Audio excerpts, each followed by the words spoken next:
नमस्कार, स्वागत है एक बार फिर से आप सभी का आपके अपने चैनल हनुमान सिया परिवार में। आशा करते हैं कि प्रभु श्री हनुमान जी और परम पूज्य गुरुदेव बाबा नीम करौरी महाराज जी आप सभी भक्तों पर असीम कृपा सदैव बनाए रखें। दोस्तों, महाराज जी जब अपनी लीला में मस्त मलंग हो जाते हैं, तब उस दौरान अपने भक्तों को अगर दर्शन देते हैं तो किसी अन्य बदले हुए भेष में ही उन्हें दर्शन देते हैं। महाराज जी किस भेष में, किस रूप में भक्त के सामने आ जाते हैं, भक्त उस समय बाबा को कभी नहीं पहचान पाता। और भक्त तो छोड़िए, एक बार ऐसी घटना हुई कि स्वयं सिद्धि माँ भी उन्हें नहीं पहचान पाई। महाराज जी जो कुछ भी करते आए हैं और जो कुछ भी आगे करते रहेंगे, ये सारा का सारा इसी प्रकृति के नियमों के अंतर्गत होता है। महाराज जी कभी भी प्रकृति माता के नियम बंधनों को भंग नहीं करते, क्योंकि ये प्रकृति तो स्वयं ही उन्हीं की है और वो इस प्रकृति के लाडले हैं। अतः बाबा को जब भी उस भक्त के साथ में कोई लीला रचने के लिए अगर कोई भेष बनाना होता है, कोई रूप धारण करना पड़ता है, तो महाराज जी की इस इच्छा को ये प्रकृति स्वयं ही अपने आप रच देती है, अपने आप ही गढ़ देती है। जैसा लीला का उद्देश्य वैसा महाराज जी धर लेते हैं उस समय अपना भेष। और ये सब कुछ महाराज जी तब करते हैं जब उनके भक्त, उनके चहेते आत्मा के ऊपर कोई संकट आया हो, कोई कष्ट आया हो और वह गहन चिंता में हो कि इसका समाधान आखिर निकलेगा कैसे। एक तरफ तो भक्त ये जानता है कि मेरा विश्वास महाराज जी पर है, परंतु उस समय, उस वर्तमान समय के परिप्रेक्ष्य में भक्त ये चाहता है कि मैं कौन सा रास्ता अपनाऊं, मैं क्या करूं कि इस मुसीबत से, इस संकट से बाहर निकल जाऊं। तब ऐसे में बाबा अपने हनुमत स्वरूप की मस्त मलंगता वाली लीला उस भक्त के साथ में जरूर करते हैं। बड़ी ही अटखेलियों भरी लीला के अंदर बाबा कुछ ऐसे व्यंग्यात्मक भाषा का इस्तेमाल करते हैं, कुछ ऐसा संवाद रचते हैं कि उस समय भक्त को सब कुछ बहुत ही हल्का, बहुत ही सहज और सरल लगता है। भक्त 1% भी एहसास नहीं कर पाता कि सामने जो कुछ हो रहा है ये भौतिक नहीं है, तुम इस भौतिक का हिस्सा हो, लेकिन वो सामने वाला पूरा का पूरा अलौकिक आयाम है। 2 आयाम का मिश्रण उस समय महाराज जी की विशेष कृपा से संभव हो पाता है। परंतु वह भक्त कभी भी इस बात का एहसास नहीं कर पाता कि सामने वाला उसके परम प्रभु स्वयं महाराज जी भी हो सकते हैं। और इन सब के साथ में एक और विशेष बात कि बाबा जब अपने भक्त के सामने आते हैं तो यह जरूरी नहीं कि महाराज जी उस समय आपकी उस समस्या का सीधा समाधान आपके सामने रख देंगे। चाहे भेष बदल कर ही सही, परंतु बाबा के आपको दर्शन हो जाना, महाराज जी की भौतिक अवस्था का सानिध्य प्राप्त कर लेना, यही आपकी समस्या का अपने आप में सबसे बड़ा समाधान है। बाबा अगर आपके सामने इस प्रकृति माता के द्वारा एक भौतिक स्वरूप धर कर आते हैं, तो वह कई तरह के बंधनों को पार करके आते हैं।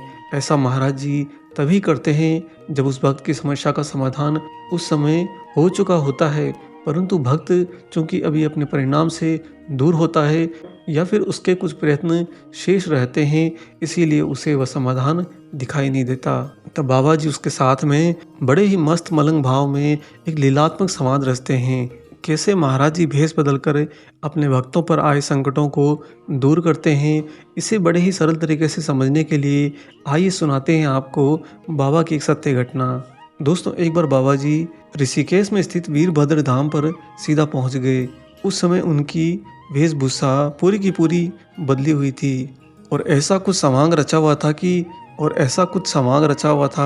सिर पर पगड़ी बांधे थे, शरीर पर चोला था। तब वह वीरभद्र धाम निर्माण के दौर से गुजर रहा था और वहां पर अभी कोई भी प्रकार के आवासीय भवन नहीं बने थे। श्री सिद्धि माँ स्वयं टेंट में निवास करती थी और बाबा के शेष शरीर न रहने के कारण कुछ विरोधी तत्व वहां पर कब्जा करने के लिए सक्रिय हो गए।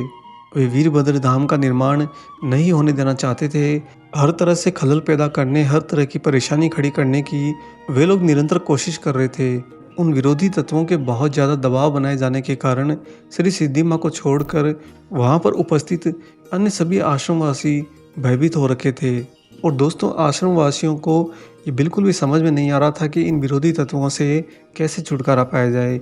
तब श्री सिद्धि माँ के साथ में रहने वाली श्री जीवंती माँ के आदेश पर सभी भक्तगण हनुमान जी से प्रार्थना करने लगे कि पवन तनय बल पवन समाना, बुद्धि विवेक विज्ञान निधाना, कौन सो काज कठिन जग माही, जो नहीं होए तात तुम पाही।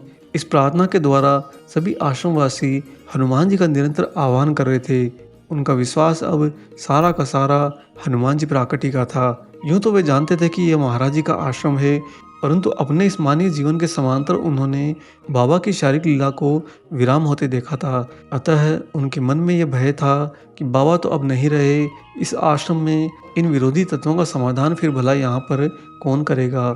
इन्हीं असमंजसता वाले विचारों के कारण भक्तगण निरंतर हनुमान जी से प्रार्थना कर रहे थे, गुहार लगा रहे थे।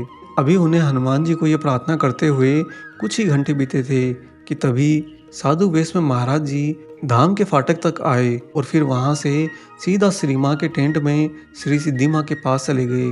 श्री माँ ने महाराज जी का अभिवादन किया तो उत्तर में बाबा बोले, हो माँ तेरी सदा ही जय हो। दोस्तों जो ही भेष बदले हुए बाबा जी ने ये बात कही कि हो माँ तेरी सदा ही जय हो, श्री सिद्धि माँ को समझते देर न लगी कि ये महाराज जी हो सकते हैं।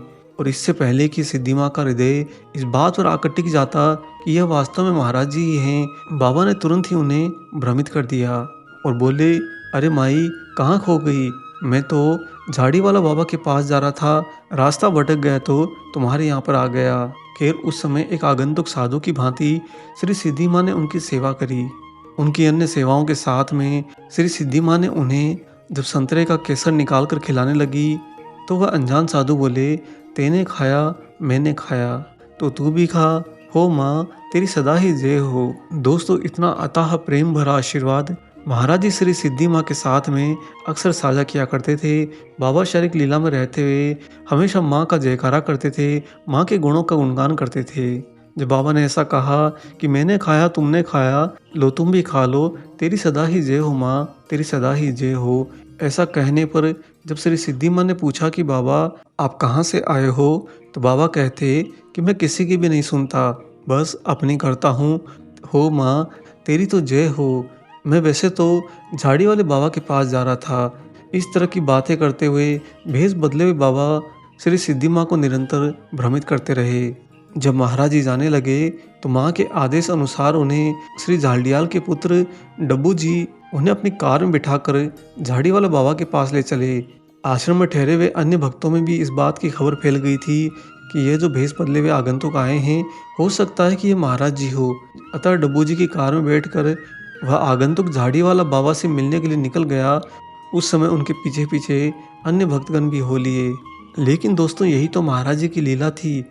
अभी डब्बू जी की गाड़ी में बैठे बाबा कुछ ही दूर गए थे कि तभी रास्ते में एकाएक ही एक अनजान कार प्रकट हो गई। महाराज जी ने डब्बू से गाड़ी रोक देने को कहा और तुरंत ही उतरकर उस अनजान कार में जाकर बैठ गए।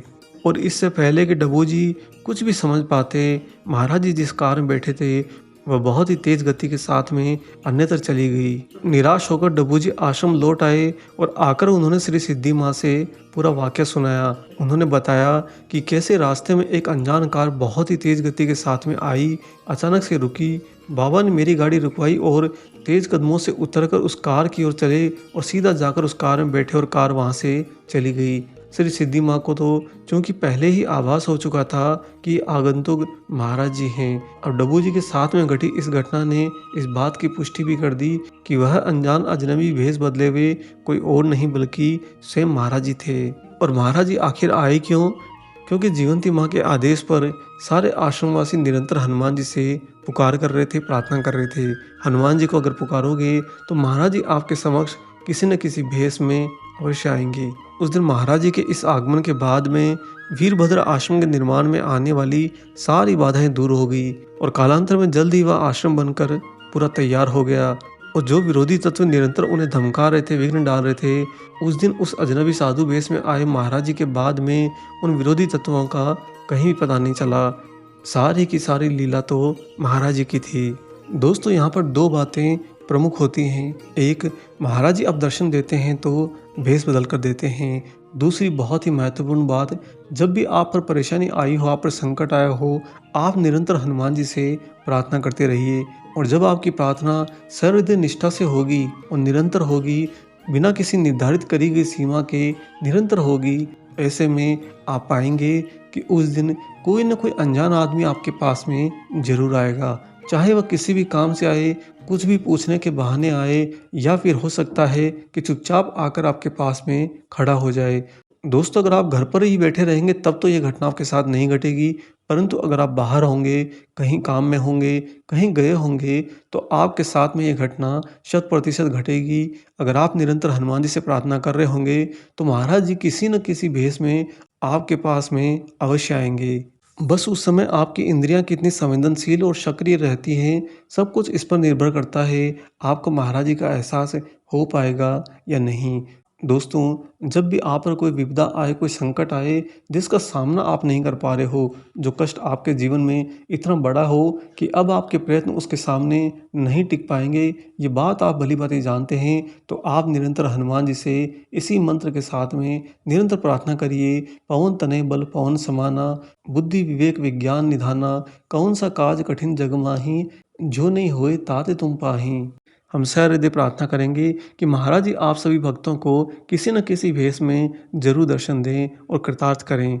आशा करते हैं कि आपको महाराज जी का ये अलौकिक प्रसंग भरा विशेषांक ज़रूर पसंद आया हो। वीडियो अगर अच्छा लगा है तो जाने से पहले इसे लाइक कर दीजिए और अगर आप चैनल पर नए हैं तो चैनल को ज़रूर सब्सक्राइब कर लीजिए। मिलेंगे बहुत जल्दी ही एक और ऐसे ही अलौकिक वीडियो के साथ में। तब तक अपना और अपने माता-पिता का संपूर्ण ख़्याल रखिए और परम प्रभु श्री राम जी का निरंतर गुणगान करते हुए बाबा हनुमान एवं बाबा नीम करोली महाराज जी की निस्वार्थ होकर सेवा करते रहिए। जय सिया राम।